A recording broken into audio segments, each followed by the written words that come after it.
are we going next? And the reason it's the big picture is because England just voted on a referendum to leave the European Union, which was never a union anyway, but that has huge ramifications for the world economy because in theory, the European Union is or was or will not be soon the biggest economy in the world. So what does this mean to you and me? What does it mean that England at one time 200 years ago was the empire that ruled the world, and today it's a little island? And what happened to the English Empire? And what does this mean for America? And what are we going to do with China and India coming on? So let me give you a little bit of background on why I asked these questions and why I want to keep it on a big picture. So way back when in the 1980s, I started studying with a man named Dr. R. Buckminster Fuller. And Fuller was a futurist, and he always started with the biggest picture possible. And he wrote about civilization going in what's called a northwest spiral. I'll say it again. Civilization goes in a northwest spiral. So his viewpoint of the world was civilization started somewhere near Thailand. And Thailand, from there, it moved into India, Mongolia, India, and then into Europe, and then from Europe into America. And Fuller's prediction was that one day it would come back to China and India. So the whole world civilization would take this huge northwest spiral. I know for some of you go, well, what does that mean to me? Well, it means we're sitting at probably the most momentous time in world history. And if India and China are coming online and Europe, the old country, is dying, you better pay attention right now because the EU, again, wasn't never really a union, is toast. And that means that Euro may soon be toast. So today we have a very exciting show because we have very smart people on board. We have Richard Duncan. He's a great friend, been with us for years. I read his book, The Dollar Crisis, in 2003, and went on to his book, The New Depression, The Breakdown of the Paper Money Economy, in 2012, and his great book, The Corruption of Capitalism, in 2011. So Richard has been an advisor to the Rich Dad Company for years and a personal friend. Our other guest is Anya Manuel. And she runs around with an impressive crowd, should I say. You know, I mean, that's hardly the descriptive adjective. But Rice, Hadley, and Gates, and I'll let her introduce them to you. She served as an official of the U.S. Department of State from 2005-2007. She's responsible for South Asia policy, and she's a brand new author of this book, The Brave New World of India, China, and the United States. And once again, according to Buckminster Fuller, the inventor of the geodesic dome, the futurist, is that we've now completed the spiral. So we're sitting at this time in history when Europe is toast, India, China is coming on, United States is today the power, but it may not soon will not be. So that's why it's very important you pay attention. Any comments, Kim? Well, also, I want to just add that Richard Duncan is from the U.S., but he lives in Thailand. He's actually on the phone with us from Bangkok, so he is right there on the spot as we're talking. And, you know, the thing about Brexit is I find it so interesting. If anybody in the U.S., I mean, this is a global thing, but even in the U.S., yes, if they're saying, oh, this doesn't mean anything to me, but the people have voted to go with the unknown. They don't know what's going to happen when they break away. They have voted to go with the unknown versus stay with what's known because they're fed up with what's known. And that's exactly what's happening here in the U.S. They're going towards Bernie Sanders and Donald Trump, which is the unknown, and the anti-establishment, which is a huge factor for this Brexit vote. So I see a direct correlation to what's happening here in the U.S. As to what's happened in Brexit. And Richard Duncan is classically trained economist, went to Vanderbilt as well as Babson. He's worked with the IMF as well as the World Bank. So anyway, it's going to be an exciting discussion because we're going to look at the whole world and which way are we going next in the Northwest Spiral. So welcome to the program, Anya. Let's start with you. Could you explain who Rice, Hadley, and Gates are? I mean, you can do a far better job. I know who they are, but, man, that is as pedigree as you would get. You can pet it. Sure. Absolutely, and thank you both for having me on the program. Yeah, thank you, you. Anya. I used to be in the U.S. State Department, as you said, and now I co-founded and run a small strategic consulting firm with Condoleezza Rice, who was our Secretary of State, and Steve Hadley, who was our National Security Advisor, and Bob Gates, who was our Secretary of Defense under Obama. And we help U.S. companies navigate the world beyond our borders. So everything from China and India and what's happening today. I've been doing a lot of calls on Brexit with my clients, all the way to what's happening in Brazil. So we see the impact of the spiral, as you put it. And what are your clients? What are you discussing? What are you talking about? What are you telling them? So Brexit, of course, will be difficult both for the EU and for the UK, because for 2 years now there will be a negotiation about what this looks like going forward. And coming on top of what they've just had, which is the debt crisis in Greece and elsewhere, and the huge influx of migrants into Europe from the Middle East and from Africa, this is going to be a hard shock to absorb. But let me put this in context, because, Robert, you talked about the spiral of civilizations, and you did this so nicely from a global perspective. I think Brexit is actually one example of a larger trend. The world right now seems to be in a defensive crouch. For 2 decades, we were having increased globalization, freer trade, better movements of goods and people and financial flows across borders. And we see it right here in the U.S.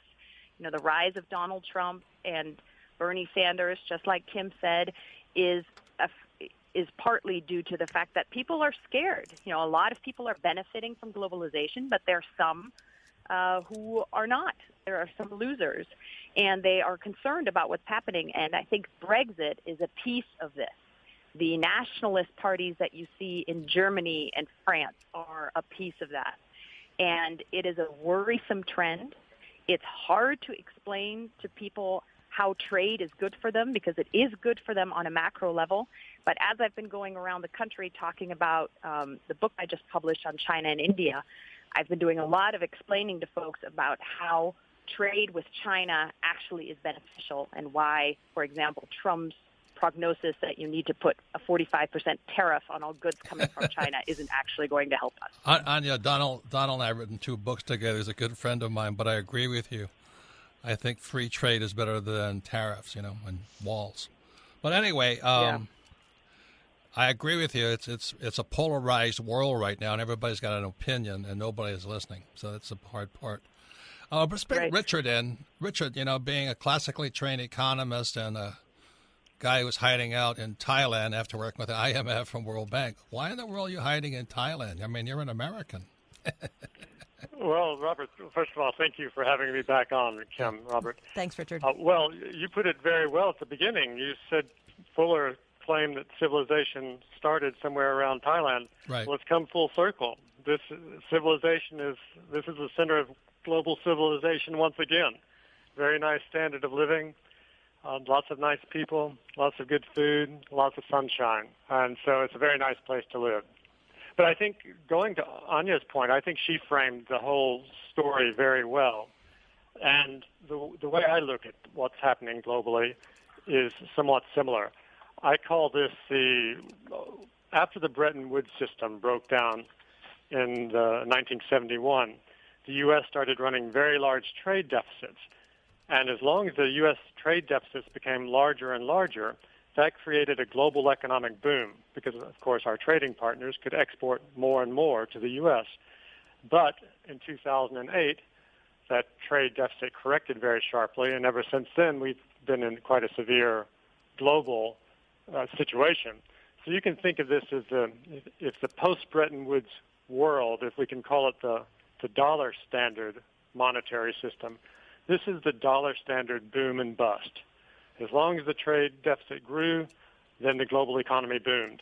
When it contracted, now we're in the dollar standard bust. So the global economy is very weak. Global trade is contracting very significantly. And suddenly, the people who were uneasy about their wages not going up, well, in the past, they benefited from their home prices going up. So to some extent, they were bought off. But now many of them have lost their homes, and all of these political pressures are coming to the forefront. because the global economy is too weak to continue to allow everyone to share in the growing prosperity. Okay, so we're having a very serious global backlash. Right, so here we have, if Fuller is accurate, the northwest spiral, we have Europe, the old civilization, in serious trouble with immigration and the weakest banks, central banks, going right now. And we have China and India, and I was just, Richard and I were just in China, India, and Thailand together, and Taiwan. And it's interesting to watch that side of the world, which is your side of the world, in which the title of your book is This Brave New World, India, China, and the United States. But it was also Richard way back when who pointed out that China had overbuilt, that they actually had factories and cities to nowhere. They had built these huge factories, but no business because the jobs have already moved on to lower-wage countries such as Vietnam, and now Myanmar. And Richard, you must have said this. I'm going to say it was like 4 years ago or so, and you said we've got to pay attention because China's exports are decreasing, and nobody was paying attention to it. Everybody thought China was the big boom country, and they were going to be the major country. And you were saying no, it's slowing, and that was way before anybody else. So now we have China booming, and India going to boom, and Europe just busted, and that's what Richard Duncan was always talking to me or writing about, is this boom and bust caused by the dollar standard. And so now we have a boom and bust economy all over the world. Richard has Macro Watch, which is video newsletter, and we subscribe to it. And the reason we subscribe to it is because rather than just talking words, Richard is talking in pictures, in graphs. He will show you what's happening to the economies of the world, the country you may live in, and the U.S. So the coupon code is RichDad. It's one word, RichDad, and it's a 50% discount. His website is richardduncaneconomics.com. richardduncaneconomics.com, all one word. So once again, it's Robert Kiyosaki, the Rich Dad Radio Show, the good news and bad news about money. You can listen to the Rich Dad Radio Show at your time and your schedule with Rich Dad Radio app, available at the App Store. And all of our programs are archived at richdadradio.com. We archive them so you can listen to them again. Or if you have a friend, family member, or business partner who needs to listen to this program, go to richdadradio.com and find this podcast and listen to it again, because it's a very important broadcast today. A world-changing event was Brexit. In my opinion, was the end of the European Union, the old country. It was the isolation of England, and England was the biggest empire in the world. Now it's just a little island. The United States became the world power, but as I was talking about the northwest spiral that Buckminster Fuller talked about, Dr. Buckminster Fuller, the world economy is now shifting into China and India. So our guests today are Anya Manuel. She is the co-founder and partner with Rice, Hadley, and Gates. You can't get much more pedigree than that, a strategic consulting firm. And she's the author of This Brave New World, India, China, the United States. Please read that book because it's about the future. We have friend Richard Duncan, author and economist. His book, Dollar Crisis, opened my eyes as to why we have a boom and bust economy, why Japan went down, because that was what Richard was focusing on. He's also author of The Corruption of Capitalism, 2011. The New Depression, breakdown of the paper money economy, which is going on right now. So it's all related. All of this is related. And what does this all mean to the world? So we went on break talking to Anya. What does this mean from her perspective, given her ability to be so close to the pulse of the world? So Anya, what does this all mean to you from your perspective, should I say? And what do you see with China and India that, as Robert said earlier, we may not be seeing? Absolutely. Thank you, Kim and Robert. China and India will have a dramatic impact on us right here. Both China and India will have a dramatic impact on us right here at home, both positive and negative. They will be the fastest growing market for our companies, with nearly 3 billion people between them and the world's largest middle classes. And selling to India and China will create good jobs for us right here at home. We will also need their help to solve the world's biggest problems, like, for example, climate change. I live here in California, and about 20% of my smog comes over directly from Asia. So we used to think we could solve this if just the U.S. and Europe could get together, but we absolutely need India and China, which are the world's largest and third largest emitters of carbon, in the mix here. So what you're saying, Anya, is that we could solve these problems if we get together, versus talk about tariffs and taxes, and they're the enemy of business and they're taking all our jobs away. That kind of talk is going to be exactly what makes it worse. Is that what you're saying? Absolutely. Absolutely. My argument in the book is that we have a choice here. We can go down a path of conflict, which mostly we don't have conflict with India right now, but it's certainly sounding that way with China. We're becoming more belligerent in our talk with them, and so are they with us. We will certainly always have interests that are different from China's, but in the end, nobody wants a new Cold War. That is in none of our interests. China doesn't want it. We don't want it. It doesn't help either of our economies, so it helps us to try to get along. So, Richard, what is your point of view being an American sitting in Thailand, watching that cloud float over your head of smog? Well, it's certainly the environmental degradation in China is just hard to believe unless you've witnessed it. But luckily, the wind doesn't blow south toward Thailand, so I'm not getting any of that. It's pretty clear here. But yes, so that with the global economy so much weaker than it was 10 years ago, there are increasing tensions between China and the U.S., and our relations are increasingly strained. Last year, China's economy was reported to grow by 6.7%. But as far as the rest of the world is concerned, what really matters is not China's GDP growth, it's how much China's imports are growing. The more China imports, the better it is for the rest of Asia and all of the world, and the United States, of course. But last year, China's imports contracted by 17%. So that was an extraordinary blow that I think very few people saw coming. So if China's economy slows, then that affects the whole world, especially the U.S. and people that are selling to China. Exactly. When China's imports contract by so much, then global commodity prices crash, and the currencies of the commodity-producing countries fall sharply. And at commodity-producing countries like Brazil, well, Brazil's now in the worst depression in 100 years. So this China hard landing, which I think started last year, is already having a very severe impact on the global economy.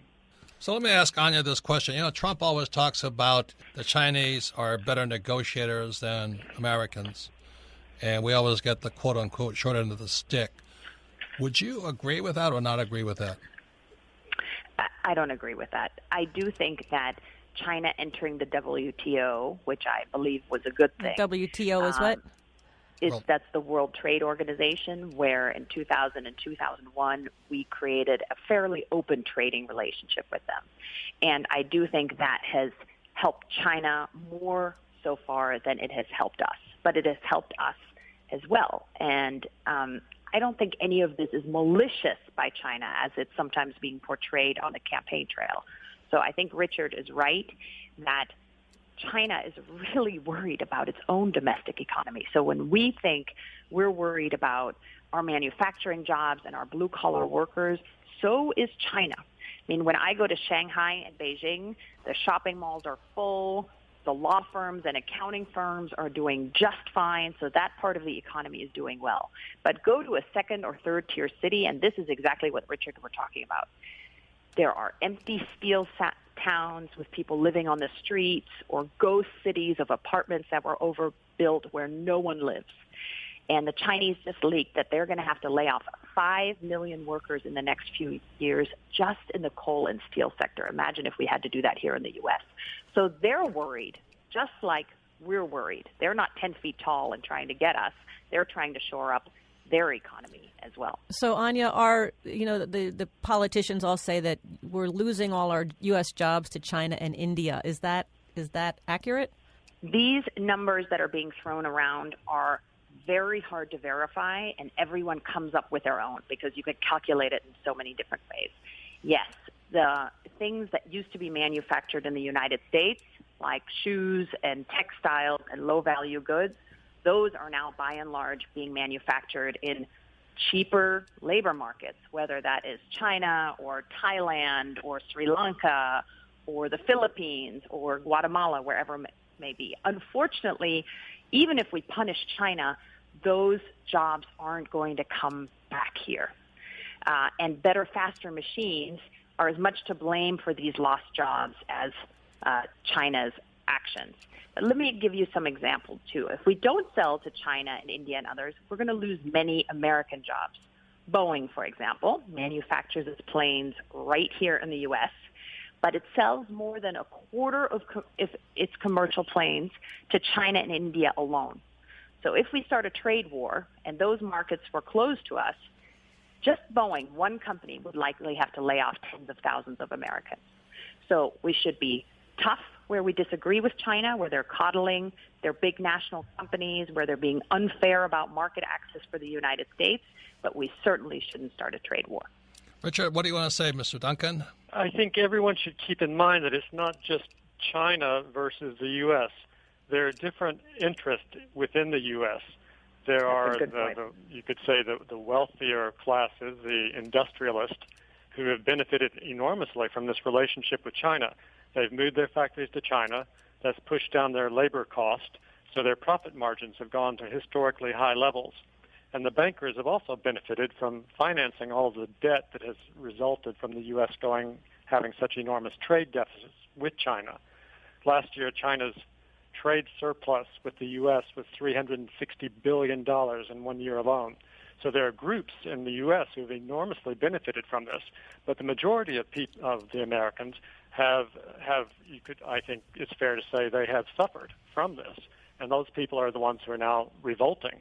That's why the Republicans seem to have lost control of their party to Donald Trump, and why the Democrats are very close to losing control of their party to Bernie Sanders, because these people are finally revolting against the deal that they've gotten as a result of free trade. Wasn't that partly the capital around the world? But wasn't that partly Brexit also? The rich got richer in England, but the poor and middle class did not. I mean, isn't that kind of universal? And then when you add immigration, 10 years ago when I was in London, they were complaining about all the Polish people moving into London. So it really does seem it's a globalization of the economies without much solution to it. So before we go to break, I'll just leave Richard with this one question. When you talked to me years and years ago, you talked about how the dollar standard blew the Japanese economy into a bubble. The question to you, Richard, has the U.S. dollar also blown China into a bubble? And if Europe is coming apart, what's going to happen to China? It's a very important program because what we're talking about is what's going on in the world economy.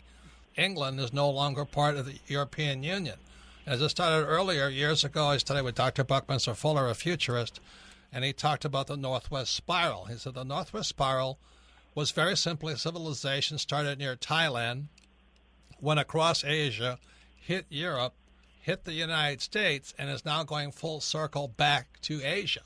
So we've got a whole complete cycle of Fuller's Northwest Spiral, and exactly the same time the old country, Europe, is starting to come apart at the seams.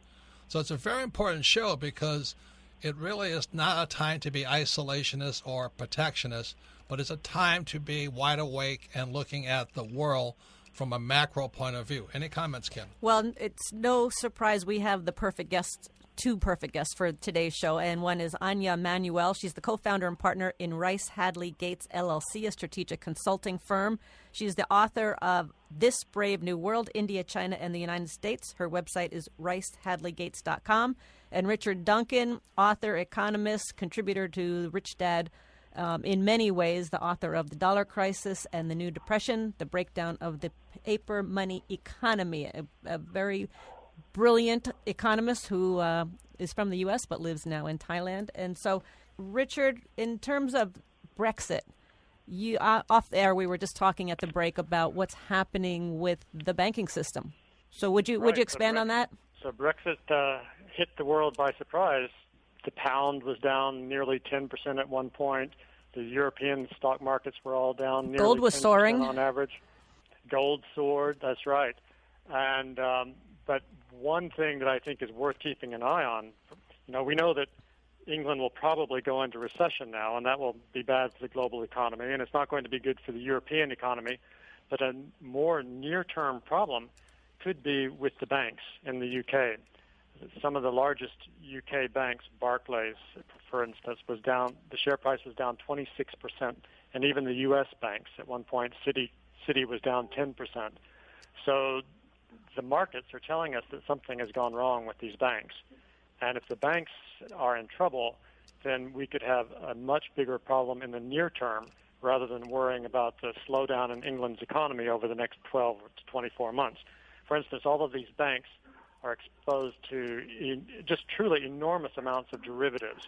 In total now there's something like $650 trillion of derivative contracts that trade over the counter, and the banks have own them.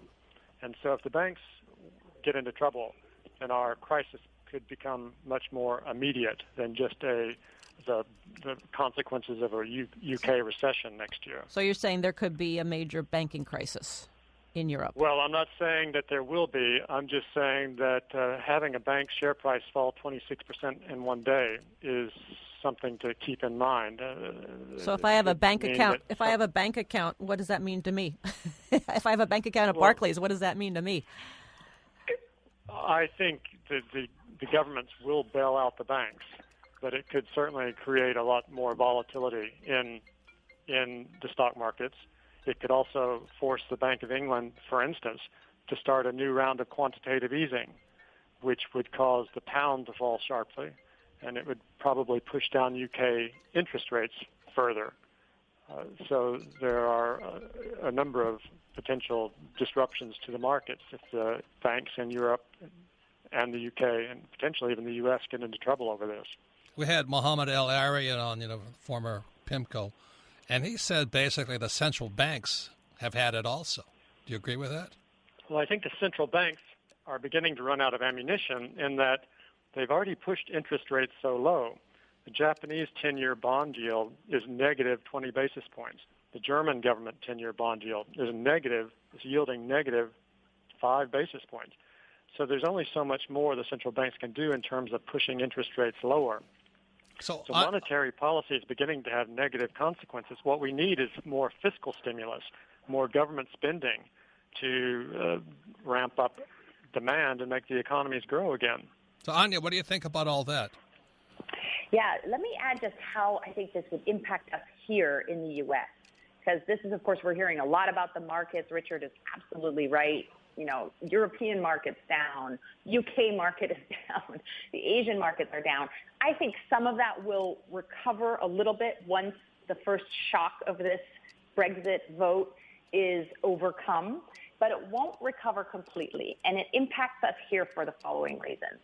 If the UK economy now stagnates or even falls into recession, as it might, because what has to happen now is you basically have 2 years of complete uncertainty. The EU and Britain have 2 years to discuss how this exit happens, and that means everything. Are people from Europe and England going to be able to immigrate easily and work in each other's countries? Probably not.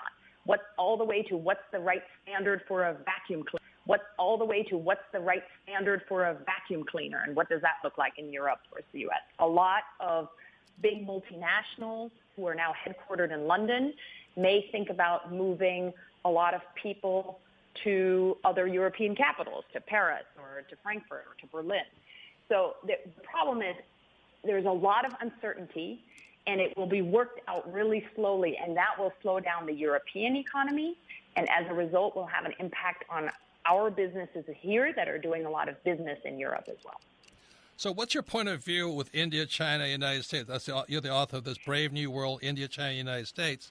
So when you look at what's going on with Brexit and Europe, what do you see for India, China, United States? Yeah, I think Brexit will have a small impact on that triangle relationship, but not huge. I think the UK is probably mistaken. The folks who voted leave the EU feel like Britain would have a higher status in the world if they could just go it alone. I think that's unlikely. If you're going to China and you're representing a group of islands that's 65 million people, which is what Britain now is, rather than something that sits at the center and is really one of the most powerful states within the European Union, you know, China and India are big and they're going to pay a little bit less attention. So I think it'll have an impact in that sense. I hope this isn't the case, but I wonder if also it will make it harder for Europe, the U.S., and the UK to coordinate policies, because on some of these things where we're worried about China militarily, like what they're doing, you know, the fake islands they're building in the South China Sea and elsewhere. It's going to be harder now for the world to have a unified response to that because we're even farther away from Europe having one coordinated foreign policy. Does anybody benefit from Brexit? Boy, I wasn't in favor of leaving. I have a lot of British friends who were. I think, let me just say their side of the argument. I think people in Britain felt like there were too many regulations coming out of the EU and they had no control over what was going on in their country. And to the extent that you want to regain control, maybe that helps folks. I think ultimately Brexit is not going to be positive for Britain, and I think it's really difficult for Germany and France and the rest of the EU countries. Boy, I wouldn't want to be Angela Merkel today. So, Richard, what's your point of view? I think Britain would have voted to remain in had it not been for this Syrian refugee crisis, with all the Syrian refugees coming in, thanks in large part to Angela Merkel's near invitation. Do you think that's that's the main reason this vote happened? I think had there not been this crisis and the fear of a flood of refugees coming into the UK, I think the UK would have stayed in. Interesting. But no, it won't be good for the UK economy. It won't be good for the European economy. But my bet is still that the euro is going to survive and that the European Union is going to stay around, because the purpose originally of creating the European Union was so that Germany and France would never go to war with each other again. It was a political project before it was an economic project. And that's still their overriding priority. So they're going to do whatever it takes to hold it together. That may mean tightening the borders or reaching some new compromise on the flow of immigrants and refugees, but I think they'll do whatever it takes to hold it together. I tell you what, man, I wouldn't want to run for political office today. The problems are so huge. Anya, when you talk about the pollution and things like that in China, I'm not very fond of China because I started a gold mine there years ago, and the Chinese government confiscated it. After we found gold. So, before they weren't interested at all. And so, like when we said, well, we're going to bring Anja on here, and she's going to talk about the wonderful world of China. And I have a hard time with that one. But I'll keep an open mind. I'm not really talking about the wonderful world of China. We certainly have our differences with China and in some ways with India as well. But my view is just that you can choose to have a conflict, which can look in some ways like a new Cold War, and that's in no one's interest, or you can keep your individual national interests, push back hard on the things that we don't like that the Chinese are doing, but find a way to all muddle along together in a way that benefits all of us. And this guy Modi of India, I think he's done a great job. What do you think of him? He's doing quite a good job. The Indian economy really needed a whole nother round of reforms. They're 20 years behind China in their reforms, and they're lagging behind, and the last government had just run out of steam. So he's really trying to push things. Of course, the difference there is India is a democracy, just like we are here in the U.S. So I think the expectations were a little too high. People thought Modi would come in and clean house and fix everything. And he's been able to do much less of that because, of course, he has to deal with the other elected representatives, both in Delhi, and then just like in the U.S., the states in India are very powerful. So when you talk about making it easier to buy land for a factory or get environmental clearances or hire and fire a worker, many of those things are actually at the state level, not at the central level. So while Modi has done a great job, he's pushing really hard, he's not going to be able to move as quickly as people hope. Well, that report they had, he's trying to get people to use toilets, and there's a lot of pushback on that. I mean, for those listening here, can you imagine being this political leader? You're trying to bring us into the 21st century, and people still aren't using toilets, and they refuse to use toilets. I mean, how in the world do you force somebody to use a toilet? So, Richard, what's your opinion on that? Hey, well, Richard, Robert, you I'm pick up going on to the toilet. skip that question. I'd just like to mention that I've been doing a series of macro watch videos over the last couple of months, 5 videos on China and China's hard landing. And I really am concerned that China is turning Japanese. They have such massive excess capacity of everything. For instance, in 3 years, 2011 to 2013, they produced as much cement as the United States did during the entire 20th century. That just gives you some idea of how much excess production capacity they have across every industry. And they have been growing their credit at an extraordinarily rapid rate. Credit has been growing more in China in absolute terms over the last 7 years than it has been in the United States during the last 7 years. So now they're really hitting a crossroad where these loans are going bad very rapidly. Their companies are loss-making because they have too much production capacity of everything, and they're stuck.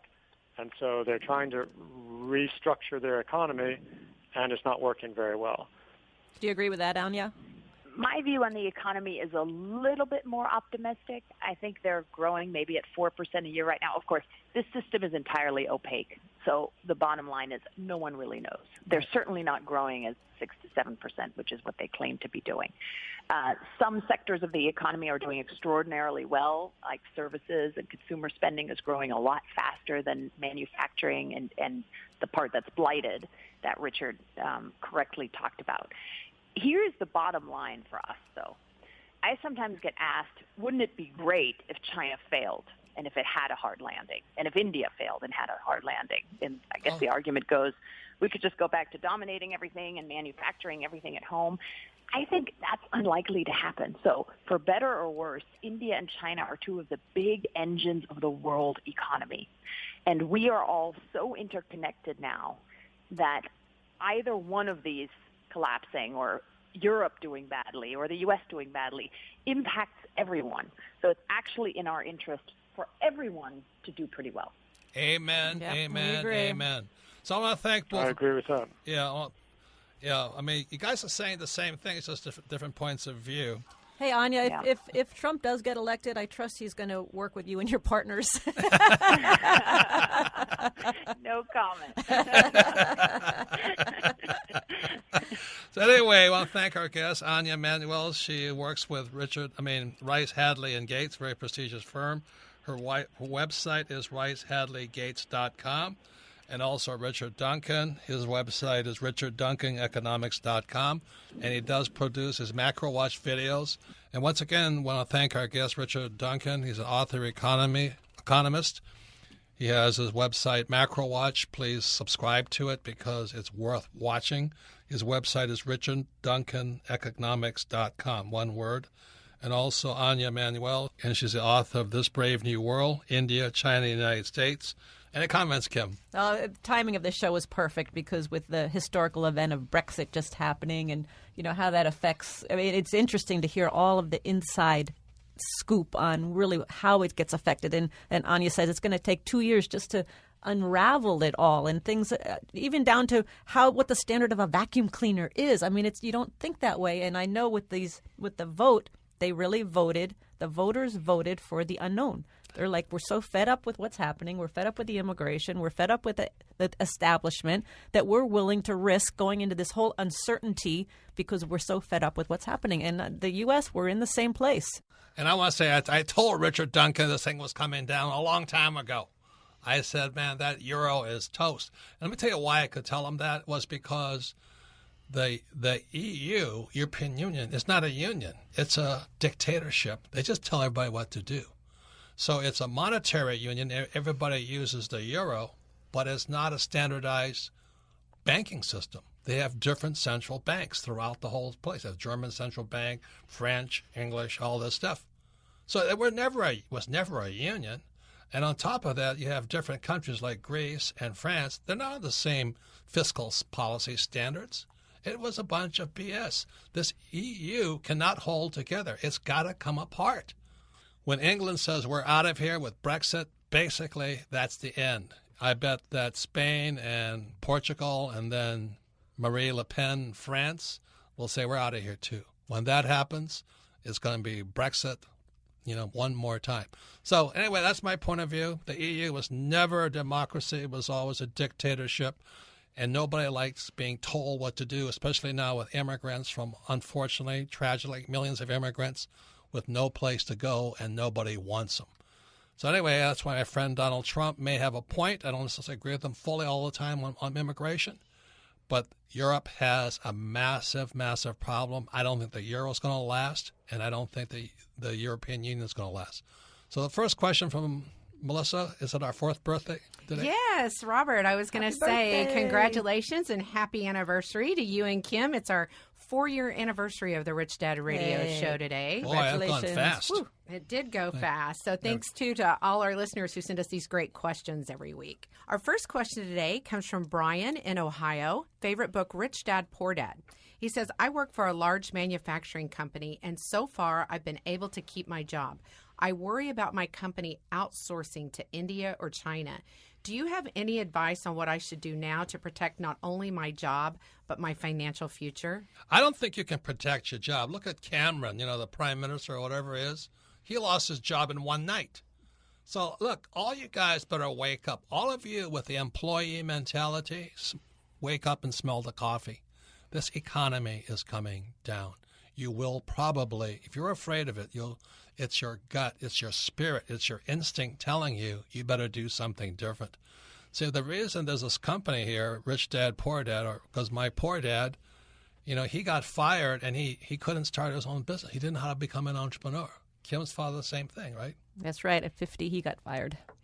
And so this is going to happen to millions of people. They're going to lose their jobs. And this idea of go to school and get a job, if you're telling that to your kids, you're crazy right now. You're absolutely crazy because what's happening is technology and globalization and financialization. In other words, all this financialization is they're playing games with money. They're not creating jobs.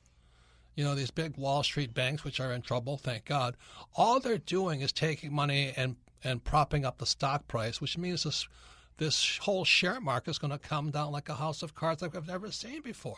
There is no economy anymore, you guys. There's no jobs being created. This whole thing is a shell game. It's a Ponzi scheme. Kim and I, for the first time, we're in Hawaii. We're talking to friends. And these guys, it's the first time Kim and I ever had a conversation about Social Security.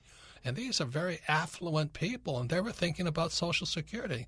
And when Kim and I left, we said, our friends and I, we never talk about Social Security because we don't even think about it. Remember that? Oh, yeah. And this one couple, it was she had lost her husband, and this is how she was going to survive, was her Social Security. And it was a really fascinating conversation, understanding how even Social Security works and all the ins and outs that she has gone through, all these hoops that she had to jump through. And it was an eye-opener. And I was in South Carolina talking to this other guy, college educated and all this, and he's counting on Social Security. I went, where the hell are you? Well, it's no different than counting on job security. I know. So this is what I'm saying. The Rich Dad Company was formed because I don't want to count on job security.